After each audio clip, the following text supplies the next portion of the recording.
Plastic free करने की दिशा में 1 जुलाई से प्रदेश में प्लास्टिक और उससे बने बहुत से उत्पाद प्रतिबंधित हो जाएंगे। आने वाले बजट में भी वन और पर्यावरण को लेकर कुछ ठोस घोषणाएं सामने आ सकती हैं। इसके अलावा सरिस्का में गांव विस्थापन प्रक्रिया में गति देनी हो या आमागढ़ में लेपर्ड सफारी की शुरुआत हो, सभी पर वन, पर्यावरण और महिला बाल विकास विभाग की प्रमुख सचिव श्रेया गुहा से खास बातचीत की हमारे वरिष्ठ सहयोगी निर्मल तिवारी ने। हमारे साथ इस समय मौजूद हैं वन और पर्यावरण विभाग की प्रमुख सचिव श्रेया गुहा। कोरोना के दौर में जिन 2 विभागों की सबसे ज़्यादा महत्वपूर्ण भूमिका रही है वो हैं वन और पर्यावरण। आइए इन्हीं पर बात करते हैं श्रेया मैम से।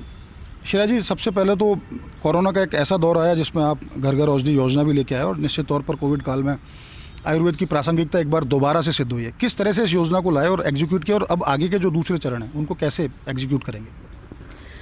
आपको ध्यान होगा कि माननीय मुख्यमंत्री महोदय ने कोविड शुरू होने के जस्ट पहले निरोगी राजस्थान एक अभियान की शुरुआत की थी। फिर वो कोविड की वजह से जो लॉकडाउन हुए उसमें थोड़ा वो आगे नहीं बढ़ पाया। फिर उनकी ये सोच थी कि किसी तरह से हम ये मैसेज घर घर तक पहुंचाएं कि इतना जो लोगों को झेलना पड़ा है, इस त्रासदी का मार, जो इस तरह से लोग इन्फेक्टेड हुए हैं, तो किस तरह से वो अपने हेल्थ पर अपना खुद कंट्रोल रखें, अपना खुद स्वास्थ्य का, अपने वेलनेस का ख्याल रखें ताकि इम्यूनिटी उनकी बढ़े और ऐसा ना हो कि वो उन्हें कहीं हॉस्पिटलाइज होने की ज़रूरत हो।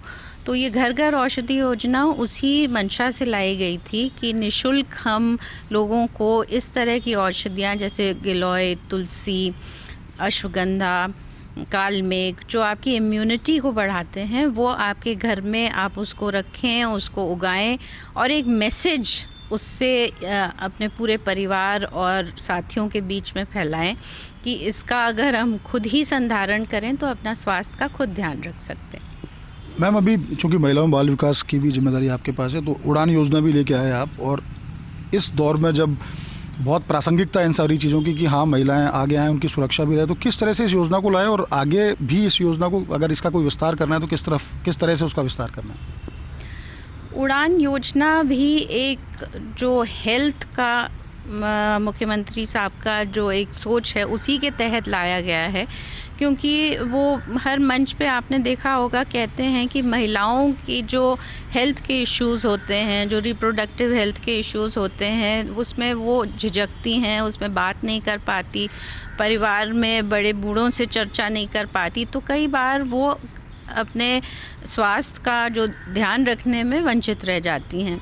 तो ये झिझक और ये जो चुप्पी को तोड़ने के लिए ये अभियान लाया गया है और निशुल्क सैनिटरी नैपकिन्स उपलब्ध कराए जाएंगे राज्य के सभी महिलाओं को। और ये देश का सबसे बड़ा इस तरह का कार्यक्रम है जो एक यूनिवर्सल कार्यक्रम होगा, और हमने 19 दिसंबर को इसको लॉन्च किया है। और इसमें पूरे करीब 1 करोड़ से ज़्यादा महिलाएं हैं जो कवर होंगी, ख़ास तौर पे ग्रामीण क्षेत्र में।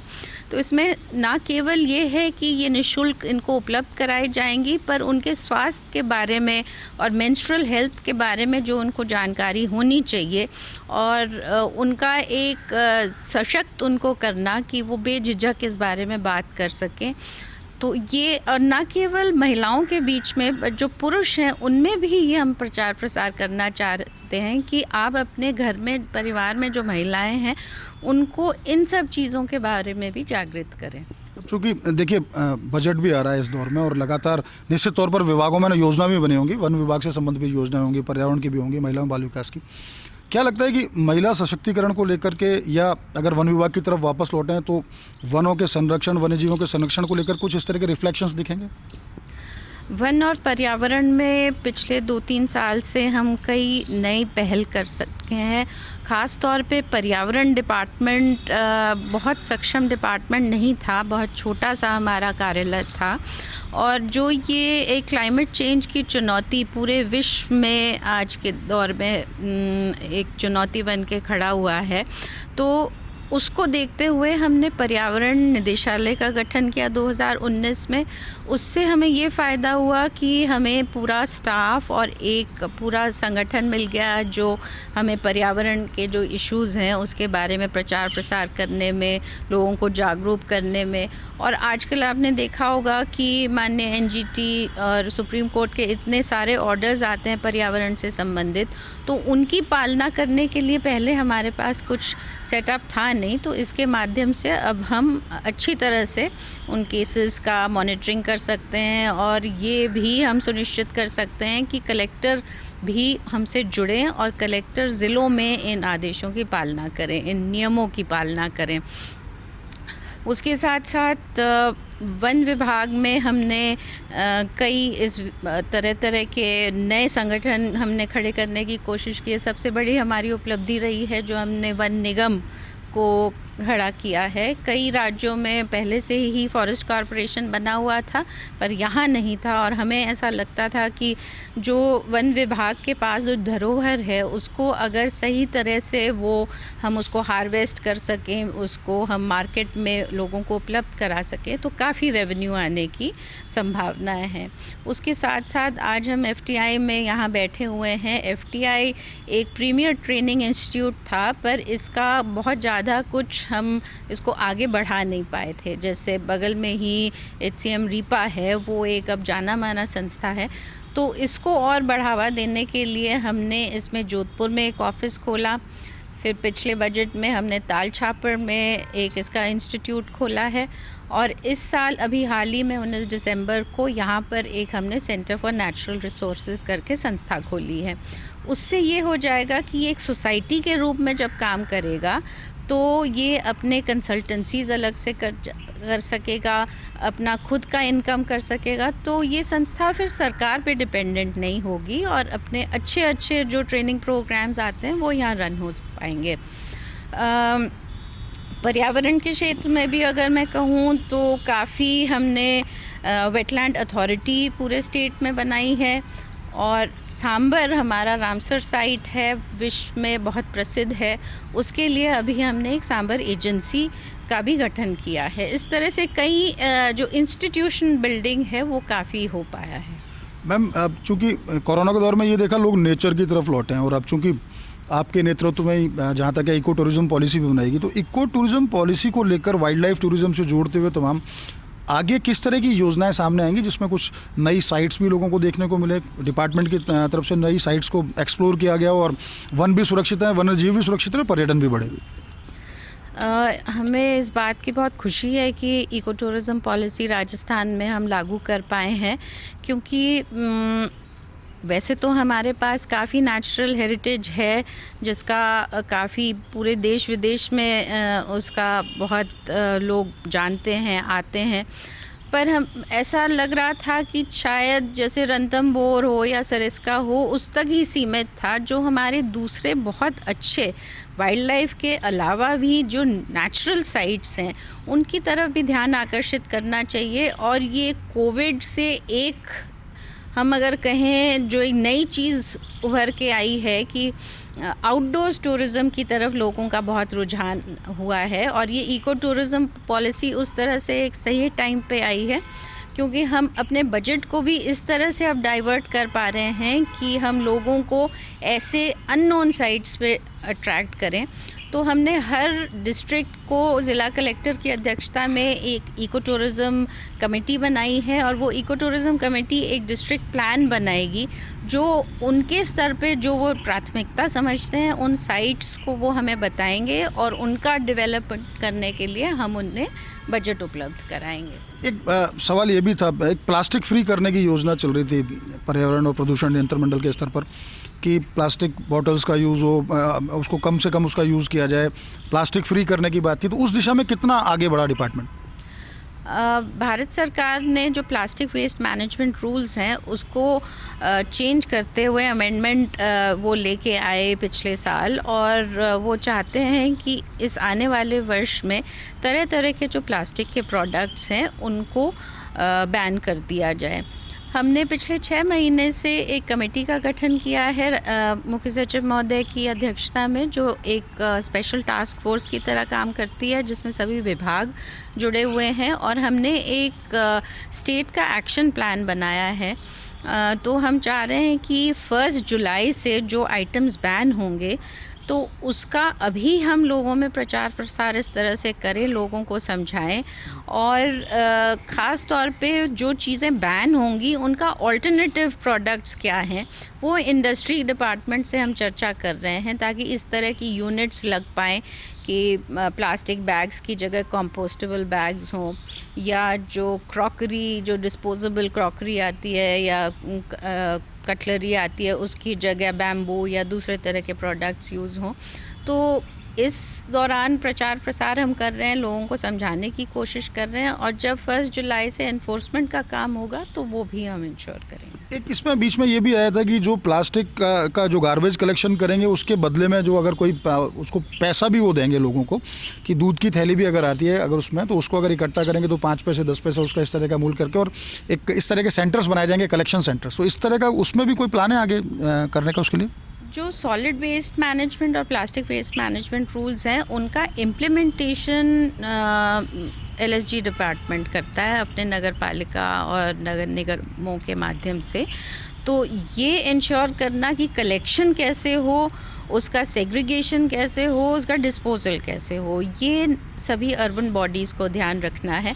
अर्बन बॉडीज़ को काफ़ी फंडिंग भी दी गई है भारत सरकार से, हम भी उनका काफ़ी उनके साथ रहते हैं ताकि इंश्योर करें जो नियम हैं उनकी पालना हो, कोई भी जो कानून बना हुआ है उसका वायलेशन ना हो।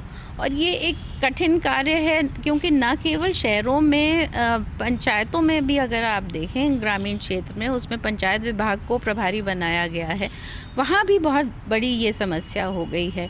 मैं आपको बताना चाहूँगी कि हाल ही में हमने एक नया विचार किया है कि महिला बाल विकास के पास इतना बड़ा फोर्स है कि आंगनवाड़ी वर्कर्स हैं, हमारी साथिनें हैं जो एडवोकेसी का काम करती हैं, गांव-गांव जाती हैं, परिवारों से चर्चा करती हैं। तो उनके माध्यम से भी हम एक प्लास्टिक वेस्ट मैनेजमेंट का एक मैसेज दें, ताकि लोगों में ये एहसास हो कि हम अपने खुद के आसपास के वातावरण को अगर इस तरह से दूषित करेंगे तो पूरा गांव या उसकी आबो हवा, उसका पानी कंटामिनेट होगा। तो ये एक अवेयरनेस का कैंपेन हम और स्टार्ट करेंगे। मैम, पिछले काफ़ी समय से देखा, खासकर 2 साल कोविड के दौर में, कि लोगों का वाइल्ड लाइफ टूरिज़्म की तरफ से बड़ा रुख रहा।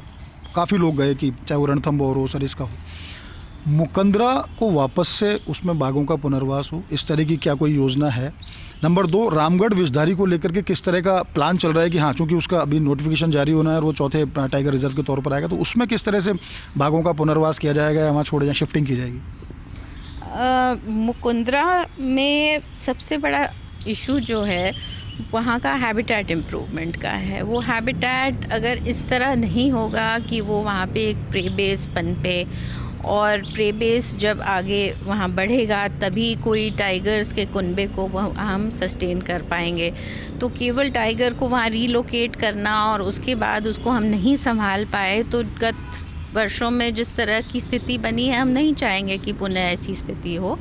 तो सबसे पहले हम उस पर ज़ोर दे रहे हैं कि हैबिटेट इम्प्रूवमेंट हो, जिसमें काफ़ी पहल की गई है। और मैं आशा करती हूँ कि अगले साल अगर इसी तरह से स्थिति बनी तो हम रीलोकेट भी कर पाएंगे। रामगढ़ विषधारी? रामगढ़ विषधारी का अभी स्टेज ये है कि उसका नोटिफिकेशन जारी होना है। तो नोटिफिकेशन का प्रारूप हमारे पास आ गया है, और जैसे ही हम लॉ डिपार्टमेंट से चर्चा करके उसका नोटिफिकेशन फाइनल कर देते हैं, हम जारी कर देंगे। और उसके बाद फिर भारत सरकार से, राज्य सरकार से जो फंडिंग हमें मिलेगी, क्योंकि वहाँ भी अगर हम उस पूरे कॉरिडोर को सिक्योर नहीं करेंगे तो हम अचानक से वहाँ पे टाइगर्स को भेज नहीं सकते। तो एक तो उसका सिक्योर होना और हैबिटेट डेवलप करना, फिर आगे फिर रीलोकेशन। कुंभलगढ़ को लेके भी कुछ बता दीजिए मैम। कुंभलगढ़ में अभी भारत सरकार ने एक प्रिलिमिनरी सर्वे एक एक्सपर्ट की कमेटी से कराया है। वो रिपोर्ट हमारे पास आ गई है। भारत सरकार ये चाहती है कि उस रिपोर्ट को हम परीक्षण करें और उसके बाद उसके हम कमेंट्स भेजें। तो उस स्टेज पे है, हम दिखवा रहे हैं कि आगे हम किस तरह से वहाँ पर भी एक टाइगर रिजर्व ला पाएँ। सरिस्का को लेकर भी काफ़ी इस तरह के सवाल हैं कि सरिस्का में महाराष्ट्र से या एमपी से बाघ लाए जाए, बाघ पुनर्वास की बात थी, नए रूट्स खोले जाएँ, इको टूरिज्म को लेकर के भी वहाँ काफ़ी संभावना है। तो क्या सरिस्का को लेकर भी कुछ प्लान कर रहे हैं? सरिस्का जो आपने ये बाहर से टाइगर्स लाने की बात की, ये एनटीसीए में सभी स्टेट्स ने इस बात को उठाया है कि जो टाइगर्स का जीन पूल है, जब तक उसको हम वाइडन नहीं करेंगे, हम एक स्टेट से दूसरे स्टेट में टाइगर्स नहीं भेजेंगे, तो ये बार बार आप पढ़ते होंगे कि रिपोर्ट्स ये आती हैं कि टाइगर्स की अबनॉर्मलिटीज़ इसलिए आ रही है जेनेटिक, क्योंकि वो इनब्रीडिंग हो रही है। तो वो तो एक बड़ा विषय है जिसमें सभी को चिंतन करना पड़ेगा और पूरे देश को एक प्लेटफॉर्म पे आना होगा, ख़ास तौर पे जिन स्टेट्स में टाइगर्स हैं। अभी फ़िलहाल सरिस्का में हमने कुछ नए रूट्स खोले हैं, तो उन आजकल फुटफॉल भी बहुत बढ़ गया है सरिस्का का, और मैं आशा करती हूँ कि जिस तरह से रणथंभौर पूरे इंटरनेशनली इतना फेमस हो चुका है, उस तरह से सरिस्का को भी हम आगे बढ़ा पाएँ। रणथंभौर से भी कुछ बाघ नहीं मिल पा रहे, ऐसे ही अभी सरिस्का ST13 का काफ़ी दिनों से पता नहीं पड़ा। ये जरूर है कि ST23 मिल गया, तो क्या ST13 को लेकर के भी कोई इस तरह का प्लान या भविष्य में इस तरह की पुनरावृत्ति ना हो उसको लेकर के कोई योजना?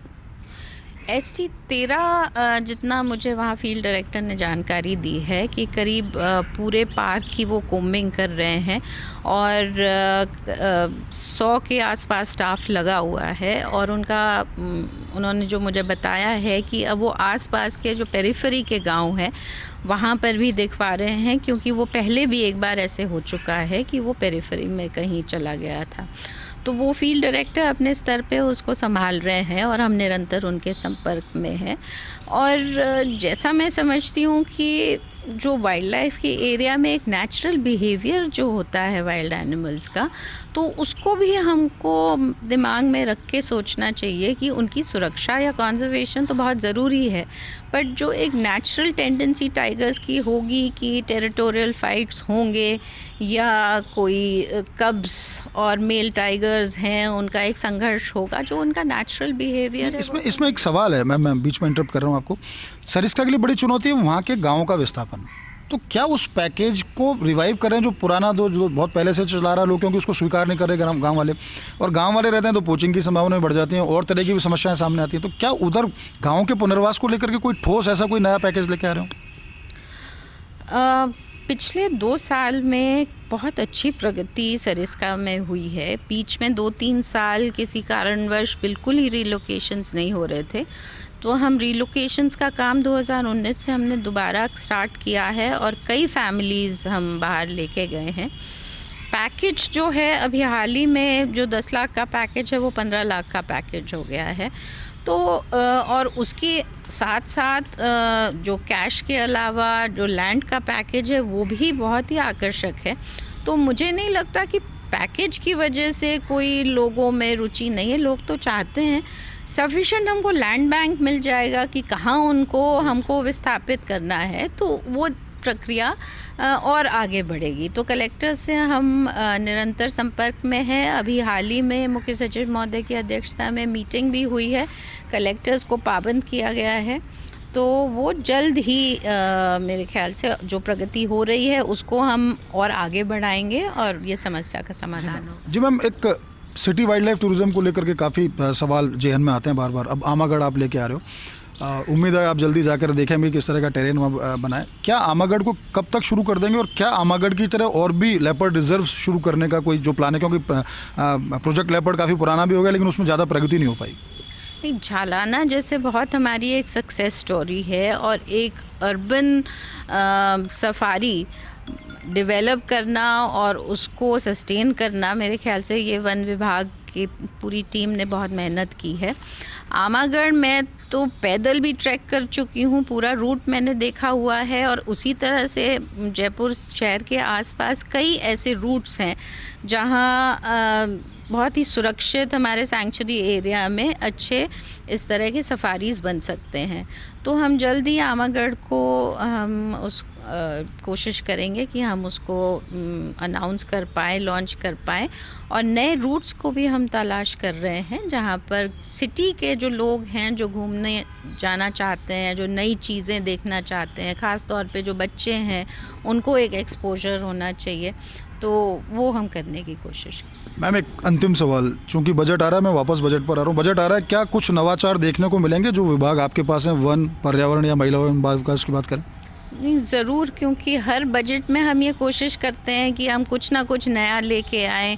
पिछले साल आपको ध्यान होगा कि 3 नए बड़े प्रोजेक्ट्स हम वाइल्ड लाइफ में ही लेके आए। एक तो ताल छापर वाली इंस्टीट्यूट हमने सेटअप किया, चंबल में इको टूरिज़्म हम बढ़ावा दे रहे हैं, और भरतपुर में हम एक नया सेंटर लेके आ रहे हैं घना में। उसी तरह से इस साल भी वन पर्यावरण में भी और महिला बाल विकास दोनों तरफ हमने कई प्रस्ताव दिए हैं वित्त विभाग को, और उन पे जैसी चर्चा अभी हो रही है, और जैसा वित्त विभाग सही समझेगा तो मुझे पूरी आशा है कि नए प्रोजेक्ट्स दिए जाएंगे। संक्षिप्त में मैम, नवाचार जो आपके स्तर पर जो विभागों में होना है आपके? नवाचार कुछ हद तक तो बजट से जुड़ा हुआ रहता है, क्योंकि फंडिंग हमारी उस तरह से आती है, और मुझे पूरी आशा है, मैं अब तो आपके साथ ऐसे शेयर नहीं कर सकती, पर कई हमने नए सुझाव दिए हैं और वो ही हमारा नवाचार रहेगा, क्योंकि इस तरह के प्रोजेक्ट्स हम लाने की कोशिश करते हैं जो दूसरे स्टेट्स में नहीं हो, और हम सबसे पहले उनको लेके आएँ। और जो अभी तक हम करते आ रहे हैं उसको तो ज़रूर कंसोलिडेट करेंगे, क्योंकि घर घर औषधि का दूसरा साल शुरू हो जाएगा, तो बाकी जो 50% परिवार हैं जिनको हम नहीं अभी तक कवर कर पाए हैं उनको कवर करेंगे, और जिस तरह से 100% उपलब्धि हम इस साल ला पाए हैं अगले साल भी हम लेके आएंगे। बहुत बहुत धन्यवाद। तो आप हैं श्रेया गुहा, आपकी जो कार्यशैली है निश्चित तौर पर डिपार्टमेंट में स्फूर्ति भर देती है, और जिस तरह से अब चूँकि बजट भी आ रहा है तो निश्चित तौर पर जो एक श्रेया गुहा की जो कार्य करने की जो शैली है उस बजट में भी उसको आपका रिफ्लेक्शन देखने को मिलेगा।